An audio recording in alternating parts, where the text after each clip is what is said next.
ये आ जाइए, 1 मिनट ले रही हूँ। मेरा नाम कविता ले रही हूँ, सबका ले लेते यादगार रहेगा। हाँ देखिए क्लास आए, क्लास में सब सब विद्यार्थी आए हुए हैं, इवेंट है, इवेंट में सब सबको गिफ्ट मिलने वाला है इसलिए आए हुए हैं। आज का देखिए क्या मस्त बिजी है गप छोड़ने में, देखिए मस्त।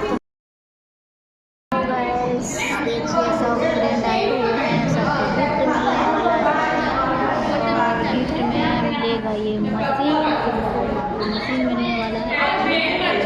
देखिए सब आए हुए हैं, ये बोर्ड है, ये महारानी के लिए बैठने के लिए लगाया गया हुआ है। महारानी है पर सिंपल में ही बैठती है।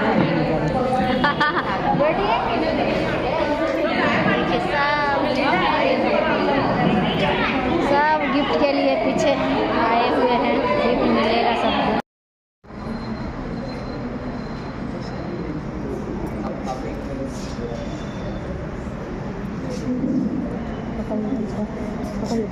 थोड़ा पकड़िए ना।